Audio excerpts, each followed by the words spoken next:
देख रहे हैं उत्तर प्रदेश का विश्वसनीय चैनल आर भारत न्यूज़, धड़कन देश की।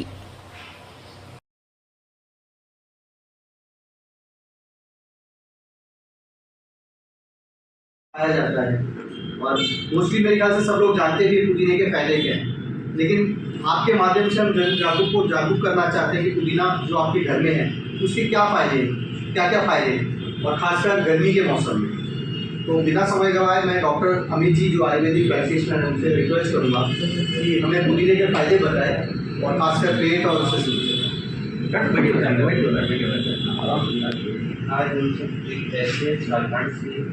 पौधे आज हम सब यहाँ एक झारखंड से पौधे क्योंकि इसके बहुत ही अमूल्य लाभ अपने दैनिक जीवन में देखते हैं। भारतीय रसोई में अमूमन ये मिलता है, हमको देखने को मिलता है, जिसका नाम है पुदीना।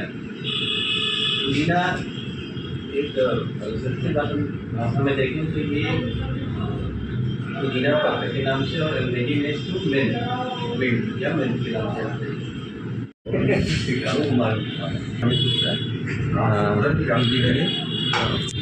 विभाग आज क्या कार्यक्रम आज यहाँ क्या कार्यक्रम? आज यहाँ पर बेसिकली हम जो आयुर्वेद में एक बहुत काफ़ी पुराने 3000 साल पुराना पांडुलिपियम जिसका वर्णन किया गया है पुदीना, उसके बारे में हम एक वंडर हर्ब के रूप में विकसित उसके बारे में बात करेंगे। क्या इसकी विशेषता है, क्या क्या किस समस्या क्या दूर होगी? इसी समस्या में अगर हम बात करें कि इसका जो मेन इंग्रेडिएंट है मेंथॉल, वो हमारे पाचन तंत्र पे काम करता है, जो अपच बदहजमी और इस तरीके की जितनी है ये गैस वगैरह इन सबको दूर करता है और पाचन में लाभ होता है। कुछ समय पूर्व पुदीनहरा का बहुत बड़ा रोल रहा मार्केट में, इधर भी ये मार्केट से हटता हुआ दिख रहा है, क्या कारण है? अब फिर वापस अब आ रहा है, कुछ बारे में बताइए। वो मेरे ख्याल से सवाल आप गलत पूछे सर हमसे। आपकी बात सही है, लेकिन अगर आप इसको इस फॉर्मेट में देखें कि आप बाहर जब गर्मी के समय में आप बाहर जब ट्रैवल करते हैं तो आप देखते होंगे कि पन्ना या राष्ट्रीय तरीके की लोग पीते हैं या घर में चटनी बनाते हैं, तो आमतौर पर ऐसा प्रयोग मिलता है, लेकिन अब उसका प्रयोग या तो इस प्रैक्टिस कर सकते हैं या अगर आपको एक्सपीरियंस नहीं मिला तो आप अगर आप ट्रैवलिंग में हैं, कहीं ऐसी जगह है जहाँ पर आपको नहीं लग रहा है तो वो जो आदमी तो टैबलेट फॉर्म में यूज कर रहे हैं या ऑयल के फॉर्म में नमस्कार, मेरा नाम दिनेश कुमार, मैं manager corporate communication Dabur India limited से। आज हमने बनारस में एक कैंपेन लॉन्च किया है। जैसे कि आप जानते हैं डाबर एक आयुर्वेदिक कंपनी है और इसको प्रचार प्रसार करना हमारा एक उद्देश्य है, हमारा एफर्ट है। जैसे कि आप जानते हैं डाबर एक आयुर्वेदिक कंपनी है। पिछले 140 साल से हम आयुर्वेद को प्रमोट कर रहे हैं, आयुर्वेदिक प्रोडक्ट लॉन्च कर रहे हैं मार्केट में। उसी के अंतर्गत हमने आज एक कैंपेन ये डाबर पुदीना ए वंडर हर्ब्स लॉन्च किया है। आप जानते हैं पुदीना एक ऐसी चीज़ है जो हमारे भारत के सभी किचन रसोई में मिलता है और इसके जो कितने इम्पोर्टेंस है इसका ऐसा हर्ब आयुर्वेद में इसकी कितनी महत्वता है, उसके बारे में हम जागरूक करना चाहते हैं ग्राहकों को, लोगों को। चाहे वो गर्मी हो, चाहे वो स्किन से रिलेटेड कुछ बीमारी हो, मुंह से रिलेटेड कोई बीमारी हो, पुदीना बहुत फ़ायदेमंद है। पुदीना जैसे पेट के रोगों के लिए बहुत अच्छा होता है, गैस, अपच, इसमें सब पुदीना बहुत अच्छा काम करता है। तो यही हमारा कैंपेन है पुदीनहरा के द्वारा कि हम लोग पुदीने को वापस रसोई में जो पुदीना पड़ा है लोगों को जागरूक करें कि उसके क्या क्या फ़ायदा है। अभी भीषण गर्मी पड़ रही है, क्या इसका लाभ इसका है? इससे बहुत बढ़िया सवाल किया सर आपने। ये बनारस हम सब जानते हैं कि हम लोग खाने पीने में थोड़े ज़्यादा शौकीन है बनारस के लोग, भले चाट हो या कचौड़ी हो या ये है। गर्मी में क्या होता है आप जानते हैं, ये सब चीज़ें अगर ज़्यादा या उसमें एक्सेस में खाया जाए तो पेट की बीमारियां शुरू हो जाती हैं। तो उसमें पुदीना या पुदीनहरा बहुत बढ़िया होता है, इसमें एंटीऑक्सीडेंट होता है। अगर आप सेवन करोगे उसके बाद तो आपका पेट का स्वास्थ्य भी सही रहता है। सर पुदीनहरा और इनो में क्या फ़र्क? नहीं, पुदीनहरा और इनो का तो आप फ़र्क कर ही नहीं सकते। पुदीनहरा आयुर्वेदिक चीज़ है, वो एक अलग चीज़ है। तो पुदीना हम आयुर्वेदिक प्रोडक्ट है हमारा। क्या कहना चाहेंगे इसके लिए? दोनों तो पेट पाचन क्रिया के लिए बताया जा रहा है, तो क्या ये देखिए, हम तो आयुर्वेदिक चीज़ हैं, हम तो आयुर्वेदिक प्रोडक्ट बना रहे हैं, और वो मेरे ख्याल से आप उनसे सवाल पूछिए तो ज़्यादा अच्छा, उनके बारे में तो मैं नहीं बोल पाऊँगा। क्या कहेंगे इस पुदीना की जो आज आपने कैंपेन की है, क्या कहना चाहेंगे इसको लेकर? देखिए, ये मैंने जैसे कि बताया कि हमारा उद्देश्य पुदीन हरा नहीं प्रमोट करना, ये हमारा उद्देश्य आयुर्वेद को प्रमोट करना, और हमारे किचन में या रसोई में ऐसी बहुत सारी चीज़ें हैं जो आयुर्वेद के द्वारा मानी जाती है कि बहुत बीमारियों के इलाज का काम कर सकती है। उसमें से एक है पुदीना, जो आज हम आगे बढ़ा रहे हैं, प्रमोट कर रहे हैं, और आगे भी हम ऐसी चीज़ें प्रमोट करते रहेंगे।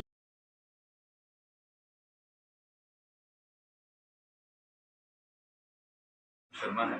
मैंने UPSC central arm police forces 2024 की परीक्षा में 87 रैंक हासिल की है। मैं सेंट जॉन स्कूल मनवाली से पढ़ा हूँ अप टू क्लास 10, और उसके बाद फिर मेरी पढ़ाई संगीत में 18 से हुई। मैं NIT रायपुर से बीटेक किया, और करीब 1.5 साल नौकरी करने के बाद मैंने चूज़ किया कि मैं सिविल सर्विसेज या फिर देश सेवा में जाना चाहता हूँ, और इसके लिए मैंने तैयारी करीब 2.5 साल पहले आज से पहले शुरू की। इसका श्रेय मैं अपने माता पिता को देना चाहता हूँ, और इसमें मेरे दोस्तों का और कई सगे संबंधियों का बहुत बढ़ चढ़कर हाथ है, और इसके लिए मैं उनका धन्यवाद करता हूँ। जी, मेरा नाम श्रेयांश शर्मा है। मैंने UPSC central arm police forces 2024 की परीक्षा में 87 रैंक हासिल की है, और मैंने इस एग्ज़ाम का चयन अपने 1.5 साल प्राइवेट सेक्टर की नौकरी के बाद चयन किया था, और मेरा रुझान जो है पब्लिक सर्विसेज की तरफ पहले से ही था, परंतु समय की स्थिति को देखते हुए मैंने देश सेवा की तरफ जाना। 1.5 साल नौकरी जो आपने किया है, तो फिर इस लाइन को क्यों चुना? जी, 1.5 साल नौकरी के बाद मुझे लगा कि अब अपने लिए बहुत कुछ कर लिया है, थोड़ा देश के लिए और थोड़ा लोगों के लिए भी जीना और आगे करना चाहिए। इसका श्रेय किसको देंगे जो आपका सिलेक्शन हुआ है? यदि अगर एक नाम से बोला जाए तो मैं अपनी माँ को श्रेय देना चाहूँगा, क्योंकि उनका बहुत सपोर्ट था कि आप जो है अपनी तरफ से प्रयास करिए, और नौकरी छोड़ने के समय जो अंदर से हिम्मत चाहिए थी, उसके लिए कहीं ना कहीं मेरी माँ की बहुत बड़ी भूमिका है इसमें। और किसका श्रेय रहा है, और कितनी मेहनत करनी पड़ी आपको इस मुकाम पर पहुँचने के लिए? मेहनत के लिए करीब मुझे 2.5 साल लग गए इस परीक्षा में मेहनत करते हुए, और इसके अलावा मेरे माता पिता, मेरे सगे संबंधियों और मेरे कुछ करीबी दोस्तों का भी इसमें बहुत हाथ रहा है, जो कि मुझे शाम को अपने साथ घुमाने फिराने और समय व्यतीत करने के लिए अक्सर प्रेरित करते थे, और मुझे इस बंद कमरे से भी बाहर निकालने के लिए कहते थे। अब आगे क्या आपका, जी, आगे क्या है फिर आगे करने के आगे लिए? फिर मैं इस सर्विसेज को ज्वाइन करूँगा, और उम्मीद करता हूँ कि मुझे मेरी चयन कोर्स मिल जाए और मैं उसमें सेवा कर सकूँ। और लोगों के लिए क्या कहना चाहेंगे जो मेहनत कर रहे हैं लेकिन इस मुकाम तक नहीं पहुँच पाए अब तक? जी, इसमें इस एग्ज़ाम की एक सच्चाई है कि इसमें भाग्य का काफ़ी बढ़ चढ़ कर रोल रहा है, और ये कह देना कि सिर्फ मेहनत से हो जाता है, ये एक तरह से सही नहीं होगा। मैं यही कहूँगा कि आप लगे रहिए, और एक निश्चित समय के बाद आप प्रयास करिए कि आप कोई और नौकरी करते हुए इस एग्ज़ाम की तरफ दीजिए। पूरी पढ़ाई इस एग्ज़ाम की मेरे हिसाब से 2 साल से ज़्यादा समय नहीं लगता। मेरा नाम अर्चना शर्मा है। आज आपका बेटा सिविल सर्विस में अच्छा पद लाया हुआ है, सिलेक्शन हुआ, क्या कहना चाहेंगे, कितनी खुशी है परिवार में? बहुत खुशी है।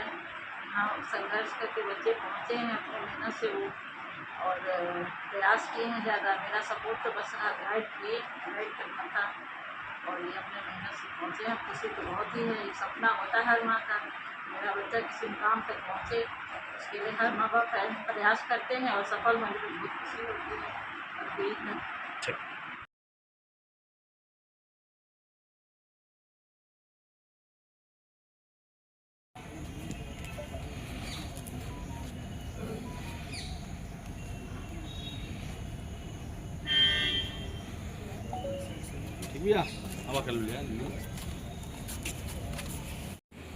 तो पीछे बात हुई थी कि इनको पीछे बना के दिया जाएगा टाउन हॉल के अंदर, और उस समय जो बात हुई थी कि 8 बाई 8 की दुकानें रहेंगी और 8 फुट का रास्ता रहेगा, और सड़क से दुकानें सारी नजर आएंगी, ताकि आप लोग को रोजी रोटी में कोई दिक्कत ना हो। अब इस समय इन्होंने जो दुकान बनाई है वो 6 बाई 6, 6 बाई 7 की बनाई है, और 3 बाई 3 का रास्ता दिया है। 2 लोग एक साथ आने जाने में भी दिक्कत है। उसके बाद अंडरग्राउंड में भी दुकानें दे दी हैं, जहाँ पानी भर जाएगा, और उस मार्केट में बाहर से नजर, सड़क से अंदर। अपना परिचय बता। वाराणसी व्यापार मंडल अध्यक्ष, राष्ट्रीय वरिष्ठ उपाध्यक्ष, राष्ट्रीय दिव्यांग पीठ प्रचारक। आज किससे मिलने आए थे, क्या मामला? आज हम लोग मंडल आयुक्त साहब से मिलने आए थे। कई दिनों से या कई महीनों से गोमती टाउन हॉल गोमती व्यवसायिक समिति की प्रॉब्लम चल रही थी, जिसमें ये गोमती को हटाना चाहते हैं, और पीछे दुकानें बना के देना चाहते हैं। पर इन्होंने उस समय कहा था कि हम 8 बाई 8 की दुकान बना के देंगे और 8 फुट का पैसेज देंगे। पर इन्होंने जो अभी दुकानें बनाई हैं वो 6-7 फुट की है और पैसेज 3 फुट का है, और वो दुकान सड़क से नज़र भी नहीं आ रही, जबकि इन्होंने कहा था वो नज़र आएगी। तो जस्ट लाइक वो रैन बसेरा की तरह बनी हुई है। और मुख्यमंत्री जी जब आए थे दौरे पे तो उन्होंने ये कहा था इसमें तो पानी भर जाएगा, और ये सत्यता भी है कि नीचे पानी भर जाएगा, तो अंडरग्राउंड में दुकान लेने का कोई मतलब नहीं है और इन गरीबों की दुकान वहाँ चलेगी नहीं। तो हम लोगों ने एक प्रस्ताव दिया था कि आपके टाउन हॉल की गोमती आप हटाना चाहते हैं, इसको हटा दीजिए, इसके पीछे 30 फुट रास्ता है, आप सड़क जितनी चौड़ी करना चाहे कर लीजिए, तो भी 6 फुट 8 फुट की जगह बचेगी। जयपुर की तरह एक तरह की दुकानें बनाकर इन लोग को दिया जाए ताकि रोजी रोटी इनकी चले। कमिश्नर साहब को बात ही समझ में आई है और उन्होंने कहा मुझे 1-2 दिन का वक्त दिया जाए, मैं इसकी बात करके आप लोग को बताता हूँ।